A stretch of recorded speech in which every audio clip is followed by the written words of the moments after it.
Halo teman-teman, selamat datang di channel saya bersama saya Tisto. Di video kali ini kita akan coba membuat sebuah aplikasi dan ini aplikasinya juga cukup ramai teman-teman di dunia perfreelancean saat ini karena ini tahun berapa nih, tahun 2025 ya, di bulan Mei jadi awal tahun ini itu cukup berat buat pengusaha-pengusaha. Beratnya itu di mana? Beratnya itu ada di Tokopedia, Shopee, Lazada dan yang lain-lain itu sedang tidak baik-baik saja dari segi ngambil keuntungan. Maksudnya itu yang dulunya itu kalau dari sisi pembeli ya, dari sisi penjual itu potongannya hanya sekian persen gitu kan.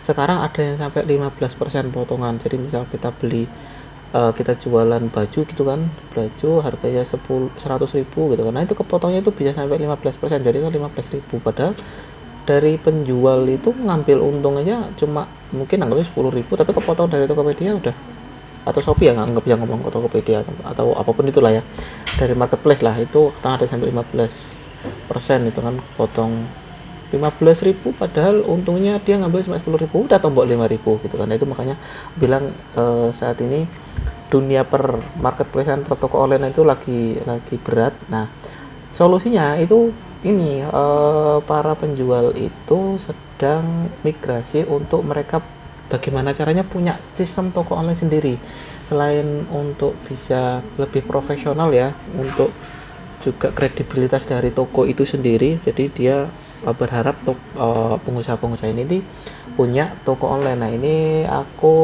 sudah buat dan aku mau berbagi ilmu kepada teman-teman, mungkin juga kita belajar bareng karena ya siapa tahu kadang ada aja hal-hal baru yang bisa saya dapatkan ketika kita kita pada saat aku membuat video itu ada aja hal-hal baru. Jadi aku bilang ya, aku berbagi tapi juga kita sama-sama belajar.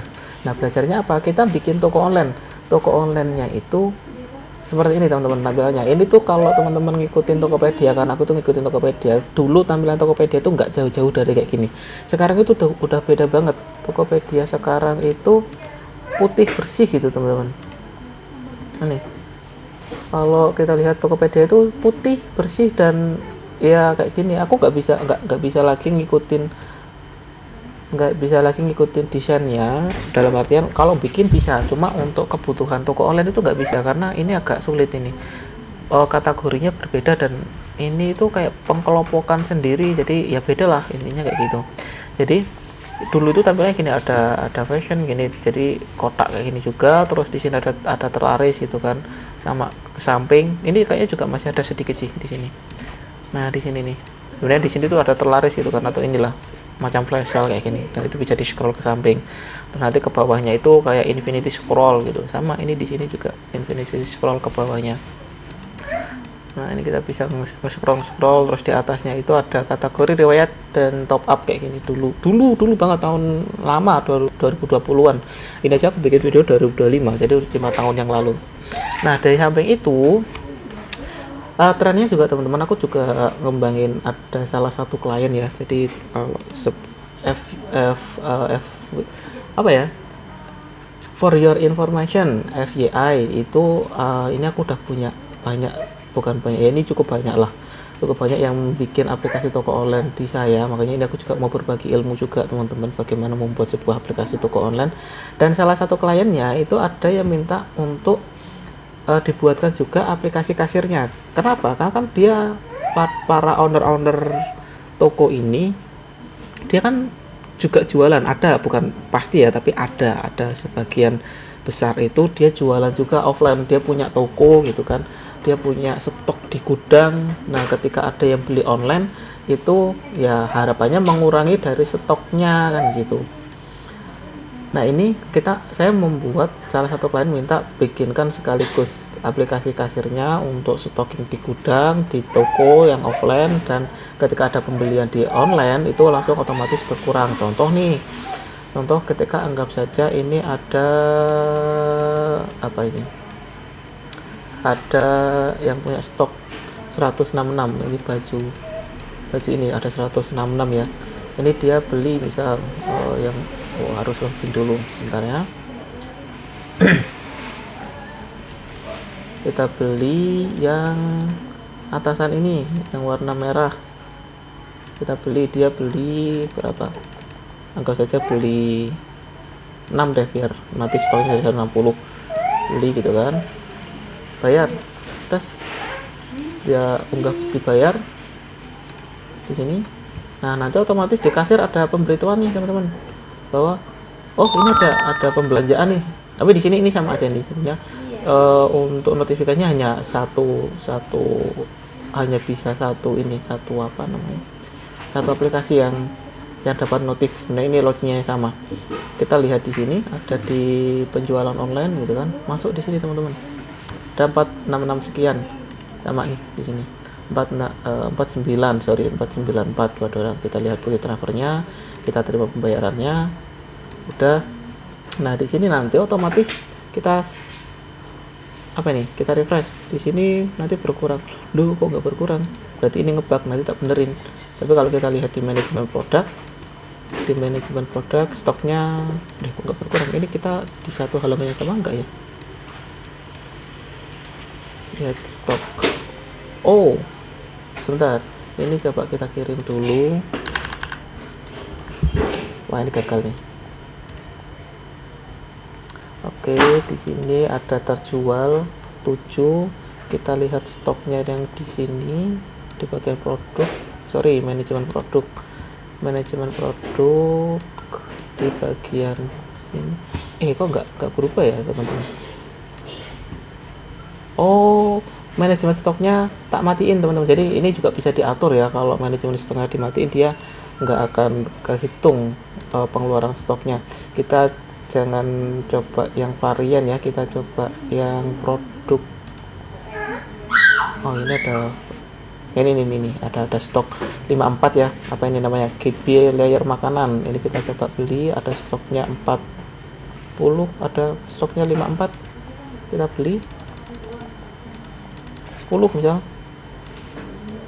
Ini juga bisa ada ongkirnya, bukan ongkir sih namanya, apa tuh ini namanya, kok aku lupa. Kurir kita bisa atur juga di sini. Di bagian daftar kurir. Nah, ini dimatikan di banyak orang nih, soalnya ini kita tak pakai buat demo ya teman-teman, dan dimatiin mungkin sama salah satu orang yang nyoba. Ini kalau tak simpen, kita back dulu karena nah ini muncul semuanya sekarang. Ada Tiki, ada apa segala macam, dan ada kurir toko bisa ambil di tempat, atau di sini ada kurir toko nih teman-teman. Kurir toko kita bisa ngatur sendiri, mau di ada next day segala macam, itu kita atur di sini di daftar kurir toko. Nah, ini orang-orang pada nyoba ini, tak hapus aja dulu, hapusin. Kita coba tak back dulu ya nanti, karena memang harusnya nggak perlu di back sih, bisa kurir toko. Nah, di sini santai aja, next day segala macam kita bisa atur. Nah, ini nanti kita akan membuat seperti ini, insya Allah. Semoga Tuhan memberkati dan memberi jalan terbaik gitu kan, untuk bisa membuat sampai ini benar-benar selesai. Nah, ini kita coba lagi upload. Nah, nanti otomatis stoknya berkurang, intinya gitulah. Pokoknya ya, dulu kenapa ada project ini lahir itu karena keresahan dari warga gitu kan, ketika dia jualan itu kepotong banyak, terus dia ada sistem pergudangan nggak jalan, bukan nggak jalan sih, karena di Tokopedia, Shopee dan teman-temannya kan nggak bisa tuh dia langsung motong stok yang ada di gudang. Nah, ini kita ada sistem yang antara toko online dengan yang ada di kasir. Nah, ini teman-teman udah berkurang tadi sekitar berapa gitu kan, karena kita beli berapa. Oh, ini kita coba beli satu, makanya berkurang satu. Ini kalau misal aku beli lagi, sekarang ada 53 ya, 53. Kita coba buka di sini. Aku beli 10, ada 53, beli 10, bayar, upload. Nanti yang makanan ringan tadi akan otomatis berkurang stoknya. Mana? Nah ini tadi ada 53, kita pilih 10 jadi 43 kayak gitu. Jadi semua itu sinkron, dan ini yang akan kita bangun ke depannya. Kita akan coba membuat toko online, terus kita akan coba membuat aplikasi kasir ini. Nah ini sekilas info juga bahwa aplikasi kasir ini itu sebenarnya benar-benar ada teman-teman, benar-benar ada dan benar-benar bisa teman-teman pakai kalau memang butuh untuk coba-coba ya, ataupun untuk usaha teman-teman yang ya siapa tahu ada saudara sanak saudara punya butuh aplikasi kasir, teman-teman bisa download nih di Play Store, namanya Zenenta POS. Kemudian search saja Zenenta POS, nanti ada Zenenta POS, nanti akan muncul. Nah ini aplikasi Zenenta Shop, itu aplikasi toko online yang ini teman-teman, yang toko onlinenya, sorry yang mana ini. Nah yang ini toko onlinenya itu ada juga, bisa teman-teman download juga. Jadi ini saling terhubung, kalau akunnya sama. Kalau untuk demonya itu loginnya teman-teman bisa pakai akun demo@gmail.com, passwordnya admin123. Terus di bagian kasir, bagian admin ini kita bisa bilang kasir ataupun admin, bukan emailnya itu sebentar, kita lihat di sini. Emailnya itu admin@gmail.com nih, admin@gmail.com, passwordnya admin123 kalau teman-teman nanti mau nyoba. Tapi nanti ke depan kita akan coba sih, pasti kita akan coba kayak gitu teman-teman. Jadi kalau mau teman-teman coba bisa langsung download aja aplikasinya ini, Zenenta POS sama Zenenta Shop, untuk nyoba ya, ataupun kalau mau dipakai juga silahkan, memang karena bisa dipakai juga, ini benar-benar real ada. Dan kita akan coba belajar membuat toko online ini dan aplikasi kasirnya. Tapi ya pastinya nggak akan full semuanya ada ya, tapi nanti kita coba membuat dari sisi apa yang memang penting-penting, dan nanti kedepannya bisa teman-teman kembangkan lebih jauh kayak gitu ya teman-teman. Mungkin itu opening dari saya, dan semoga kedepannya kita bisa membuat ini sampai selesai, karena ini juga cukup banyak yang mencari ya sebenarnya. Dan kalau teman-teman emang mau fokus untuk menjadi seorang developer, semoga ini juga nanti bisa menjadi bahan teman-teman awal menjadi seorang developer dan punya portofolio pun kalau nanti jadi dan benar-benar teman ikutin sampai selesai, jadi teman-teman bisa jual aplikasinya dan dapat cuan-cuan kayak gitu. Karena saya juga pendapatan saya saat ini sebagian besar juga dari sini, hanya buat satu gitu kan, nanti di cloning jadilah sekian. Kalau misal satu aja dijual anggap saja 500.000, ini tinggal dihitung aja berapa ini dikalikan 500.000 itu, tiba-tiba aja ada yang minta dibuatin kan, siapa tahu aja teman-teman. Dan kalau teman-teman rajin belajarnya terus mengikuti sesuai dengan yang ada di video, harusnya sama sih, karena memang ini aplikasinya sudah ada, sudah jadi, konsepnya sudah matang. Nanti kita tinggal ngikutin, saya juga tinggal ngikutin apa yang udah ada, dan ya nanti semoga jadi seperti ini. Oke, begitu teman-teman, semoga bisa menjadi semangat kita bersama untuk membangun aplikasi ini dan saya pribadi untuk membangun channel ini. Sampai ketemu di video selanjutnya, karena di video selanjutnya kita akan coba apa aja yang kita butuhkan dan teknologinya itu apa aja, terus stacknya apa aja, aplikasinya apa aja untuk bisa membangun ini. Oke teman-teman, itu aja, sampai ketemu di video selanjutnya.